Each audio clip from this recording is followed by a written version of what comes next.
बुधवार का दिन गणेश भगवान का दिन होता है। ऐसा माना जाता है कि जो लोग बुधवार को गणेश भगवान की पूजा करते हैं या उनकी कथा सुनते हैं तो उन पर भगवान गणेश की कृपा सदा बनी रहती है। बुधवार के दिन गणेश जी की पूजा करने का विधान है, लेकिन इस कुंडली में बुध दोष को दूर करने के लिए बुधवार का व्रत रखा जाता है। व्रत के दिन बुध ग्रह से संबंधित वस्तुओं का दान भी किया जाता है। इस दिन पूजा के समय बुधवार व्रत कथा तथा श्रवण करते हैं, तभी व्रत का पूर्ण फल प्राप्त होता है। इस दिन व्रत रखने वाले लोगों को हरा कपड़ा, हरी मूंग की दाल, हरा चारा आदि दान करना चाहिए।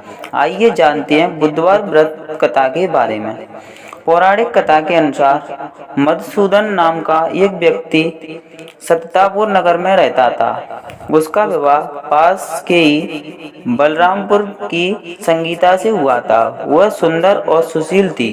एक दिन मधुसूदन अपनी पत्नी को साथ लाने के लिए अपने ससुराल पहुंचा और उस दिन ही विदा करने की जिद पर अड़ गया। उस दिन बुधवार था। सभी ने समझाया कि बुधवार के दिन यात्रा ना करें, लेकिन वह नहीं माना। तब संगीता के घरवालों ने उसे विदा कर दिया। वे दोनों बैलगाड़ी में बैठकर जाने लगे। तभी रास्ते में बैलगाड़ी का एक पहिया टूट गया। फिर दोनों पैदल यात्रा करने लगे। इसी बीच संगीता को प्यास लगी। मधुसूदन पानी लेने गया। जब वह पानी लेकर आया तो देखा कि उसका एक हमशक्ल उसकी पत्नी के साथ बैठा है। उसके हमशक्ल से पूछा कि वो कौन है। इस पर उसने कहा कि वो तो मधुसूदन है और संगीता उसकी पत्नी है। तब मधुसूदन ने हमशक्ल से कहा कि वह झूठ बोल रहा है, वह पानी लेने गया था।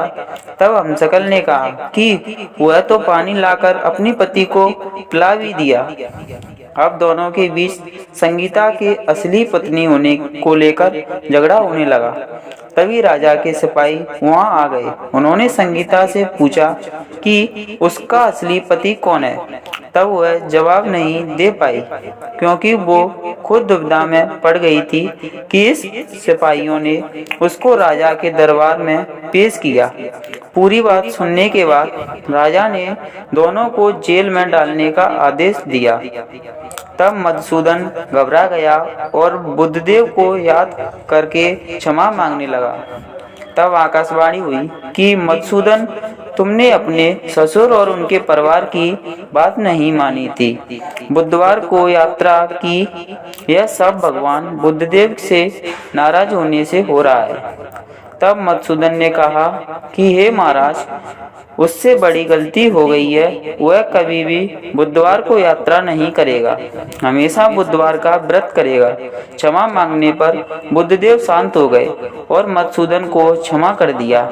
राजा के दरबार में मधुसूदन का हमशक्ल गायब हो गया।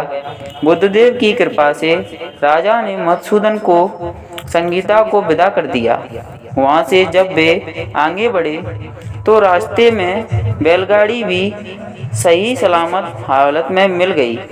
उससे वे दोनों समतापुर नगर आ गए। फिर वे हर बुधवार का व्रत रखने लगे, जिससे उनका जीवन सुखमय हो गया। उनके कामकाज में भी उन्नति होने लगी। ऐसा माना जाता है कि जो लोग गणेश भगवान की कथा सुनते हैं या पूजा करते हैं तो उन पर गणेश भगवान की कृपा सदा बनी रहती है।